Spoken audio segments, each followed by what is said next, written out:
ముకుంద జ్యువెలరీలో వడ్డానం Mela October 4th నుంచి 12th వరకు ఫ్లాట్ 9.99% VA ఆఫర్ మీకోసం. ప్రస్తుతం మనం ఉన్న రాయదుర్గం ఏరియాలో ఉన్నటువంటి దుర్గం చెరు అలాగే నాలెడ్జ్ సిటీ ఏరియాలో ఇక్కడ టీజీఐఐసి అంటే తెలంగాణ ఇండస్ట్రియల్ ఇన్ఫ్రాస్ట్రక్చర్ కార్పొరేషన్ వాళ్ళు వేసినటువంటి వేలంపాటలో ఒక్క ఎకరం 177 కోట్లు పలికింది. ఎస్, మీరు విన్నది నిజమే, అక్షరాల 177 కోట్లు. అంటే ఇది ఆల్ టైమ్ రికార్డ్ అనమాట. ఇంతవరకు ఇండియాలో ఎకరం ఇంత కాస్ట్ పోయింది ఎక్కడా కూడా లేదు. ఇంతకుముందు కోల్కతాలో ఉండేది.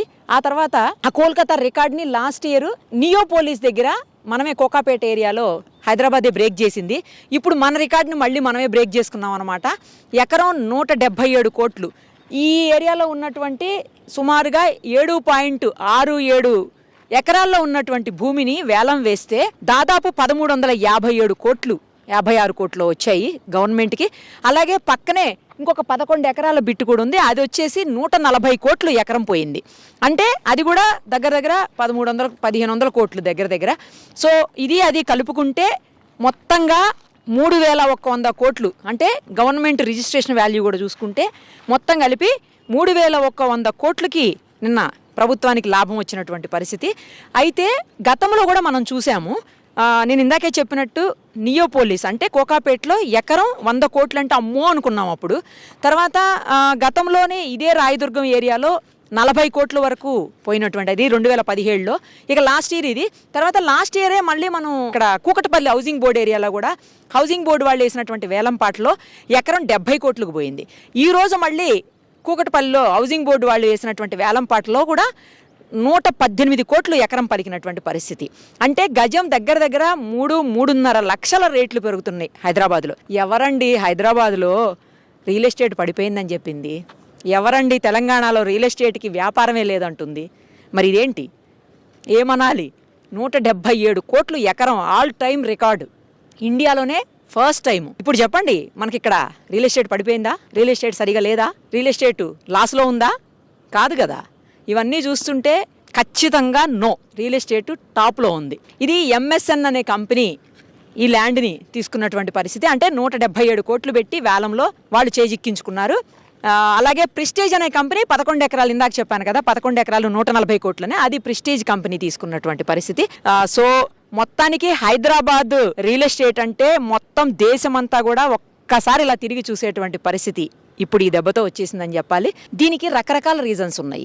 ఐటీ ఇండస్ట్రీ ఒకటి ఫుల్ డెవలప్ అయిపోయినటువంటి పరిస్థితి హైదరాబాద్లో. దాంతోపాటు లక్షల్లో జీతాలు, అది ఇంకొకటి. మోస్ట్ ఇంపార్టెంట్ థింగ్ ఏంటంటే ఎందుకు హైదరాబాద్కి భూములకి ఇంతటి రెక్కలు అంటే దాంట్లో నేను ఇందాక చెప్పినటువంటి 2 రీజన్స్తో పాటు మరో రీజన్ ఏంటంటే ఇక్కడ నివాసానికి అనుకూలమైనటువంటి స్థలం. ఇది చాలా అనుకూలమైనటువంటి ప్లేస్.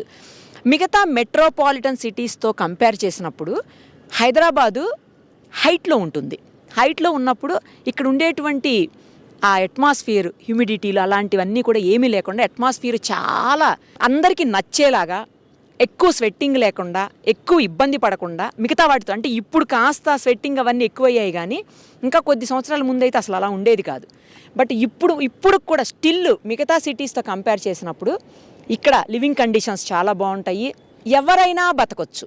భిన్నత్వంలో ఏకత్వం, ఏకత్వంలో భిన్నత్వం అంటాం కదా, అలాగా అది ఆ వర్డ్ సరిగ్గా సరిపోద్దంటే అది హైదరాబాద్కే సరిపోతుంది. దేశంలోని రకరకాల ప్రాంతాల నుంచి కూడా ఇక్కడ ఉంటారు.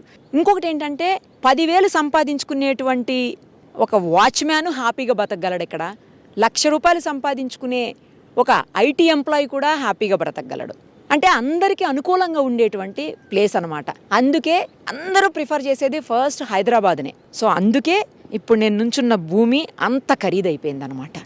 సో ఇక్కడ ఇప్పుడు హై రైజ్ అపార్ట్మెంట్స్ కట్టేస్తారు.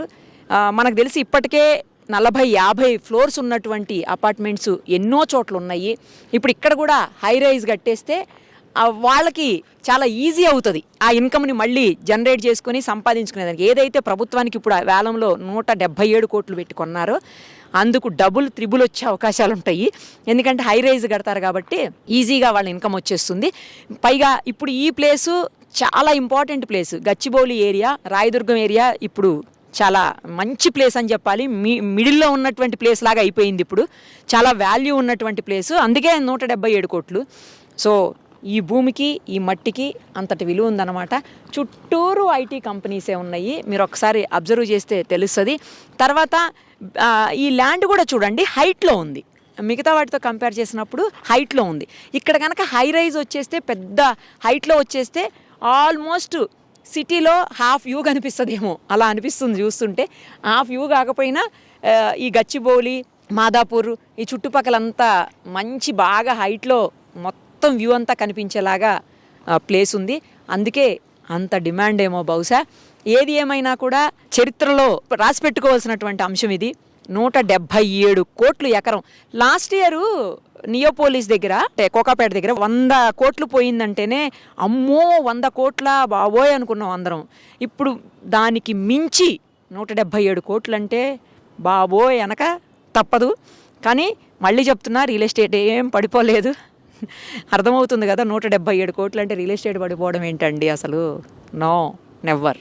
హైదరాబాద్ ఎప్పుడు హైదరాబాదే.